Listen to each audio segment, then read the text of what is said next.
Les Chebabs ont donc quitté Baraoua, la ville côtière considérée comme la capitale de ce groupe islamiste rebelle, proche d'Al-Qaïda et désormais occupée par les forces de l'armée nationale et de l'Union africaine. Des tanks et des véhicules blindés ont traversé la ville de bout en bout dès lundi, tandis que des soldats fouillaient les maisons à la recherche des armes. C'est la première fois depuis 1991 et la chute de Siad Barre que l'autorité centrale somalienne a la même mise sur cette ville qui a été pendant 2 décennies le symbole de l'anarchie et du terrorisme somalien. Barav était devenu un abattoir humain. C'était un centre pour Al-Qaïda et pour des combattants étrangers qui sont venus d'Asie et d'autres pays africains. C'est pour cela que nous félicitons l'AMISOM. C'est une renaissance. Une renaissance pour les populations de l'autorité centrale, mais c'est un coup dur pour les Chebabs qui perdent le port d'où ils exportaient du charbon de bois qui leur procurait l'essentiel de leurs revenus. Après la mort de son chef en début septembre, le groupe a subitement faibli. Il n'a donc pas résisté à la marche triomphale de l'AMISOM et de l'armée somalienne. Ce matin, à 5 h du matin, nous avons avancé et cela nous a pris à peine 30 minutes ou 45 minutes d'atteindre Barav. Maintenant, nous sommes à Barav. Nous avons pris contrôle de Barav. C'est ici que les Chebabs conduisaient leur exécution. L'exécution de personnes dont ils estimaient qu'ils allaient à l'encontre de la charia. C'est ici que nous avons décidé de dire aux habitants de Barav qu'il n'y a plus de Chebabs et que nous sommes en train de prendre le contrôle, que le gouvernement de Somalie prend le contrôle, que l'armée nationale somalienne prend le contrôle. C'est dans le cadre de l'opération Océan Indien lancée en août dernier que les deux forces alliées ont conquis Baraoua et d'autres localités avant. Les zones rurales et les axes routiers reliant les principales localités sont toujours aux mains des rebelles, une menace sérieuse selon les experts.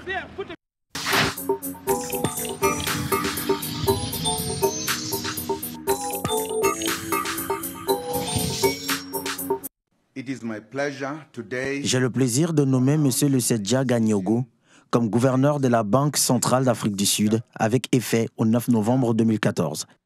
C'est Lusedja Gagnago qui dirigera la Banque centrale sud-africaine à partir du 9 novembre prochain.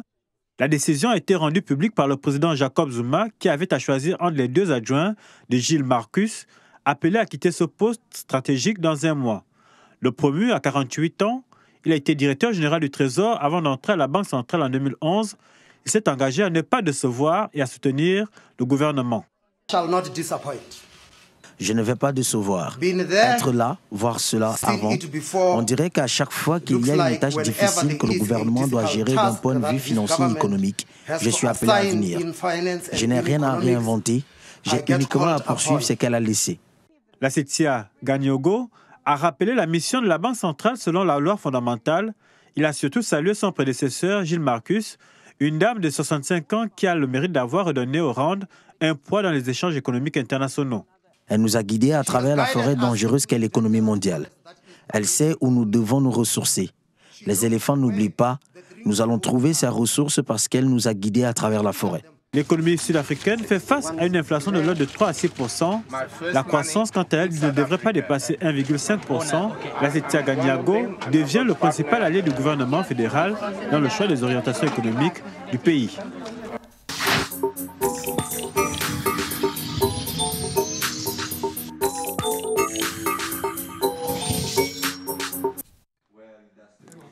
Au cours de la réunion de l'Organisation de coopération et de développement économique qui a eu lieu à Paris ce lundi, la présidente de la Commission de l'Union africaine, Nkosazana Dlamini Zuma, est revenue sur la levée de la restriction des voyages entre pays.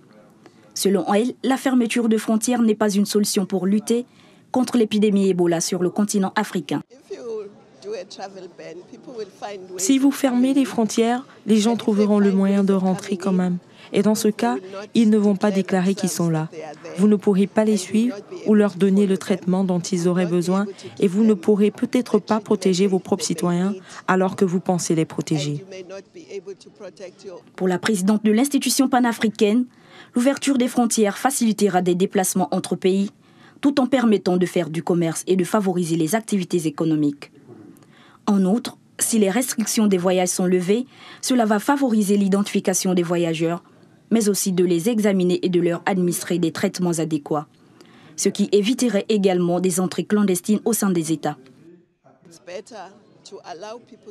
C'est mieux de laisser les gens entrer, de les contrôler quand ils arrivent. Vous savez où ils sont et vous pouvez leur dire, s'ils se sentent malades, ils doivent venir et vous pouvez les suivre. Mais si vous leur interdisez de venir, ils viendront autrement et ce n'est pas bien. La présidente de l'Union africaine appelle donc à la levée de la fermeture des frontières vers les pays touchés par le virus Ebola.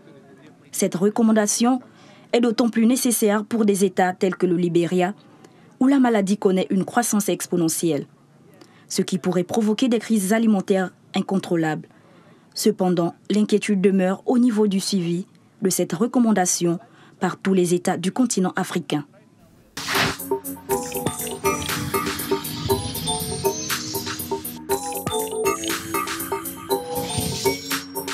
Les questions d'actualité étaient au centre de l'entretien entre la présidente de l'Union africaine, reçue lundi en fin d'après-midi à l'Élysée, et François Hollande.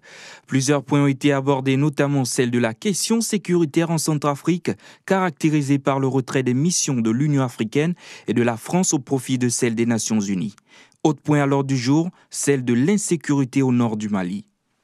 Le désengagement a déjà commencé puisqu'il y a déjà une unité qui était en République centrafricaine qui maintenant s'est transportée vers le Tchad. Sur le Mali, la situation s'est considérablement améliorée, mais nous avons encore au nord du Mali de l'insécurité, des foyers djihadistes, et nous attachons beaucoup de prix à la négociation qui est en cours à Alger pour qu'une solution politique soit trouvée. La présidente de la Commission de l'Union africaine a clairement exprimé au cours de cet entretien que la date préalablement fixée pour les élections crédibles et transparentes en Centrafrique pour le mois de février 2015 était trop proche. Il est clair que la date qui avait été fixée février prochain est trop proche. Nous devons l'annuler, mais pas seulement l'annuler, comme le président Hollande le disait, et je suis d'accord, mais fixer une nouvelle date afin que chacun ait à l'esprit les élections et leur préparation. Les autres sujets importants ayant été abordés par les deux personnalités sont la situation politico-économique déliquescente en Libye et celle du réchauffement climatique. Cette troisième visite de la présidente de la Commission de l'Union africaine à Paris vient une fois de plus renforcer les liens de coopération entre l'institution panafricaine et la France.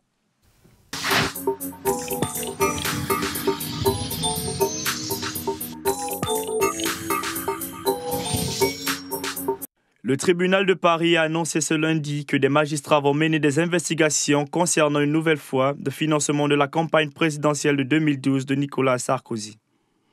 400 000 €, c'est la somme que la justice de l'Hexagone soupçonne l'UMP d'avoir dépensé après le rejet des comptes de l'ancien chef de l'État il y a 2 ans pour dépassement du plafond autorisé.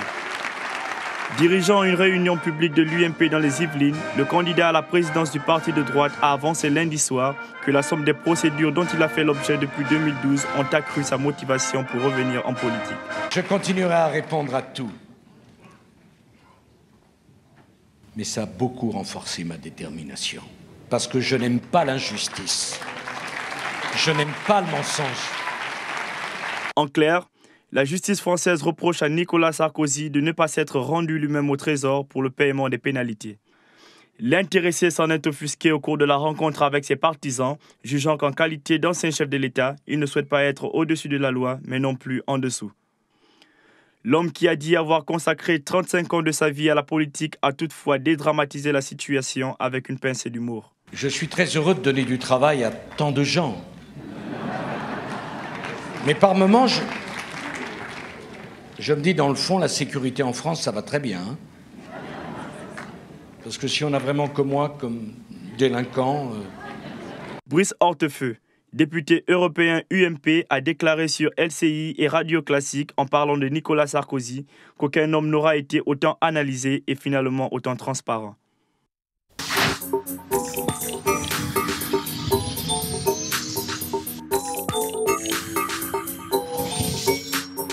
La 10e édition de la Tropicale Amissa Bongo aura lieu du 16 au 22 février 2015 au Gabon.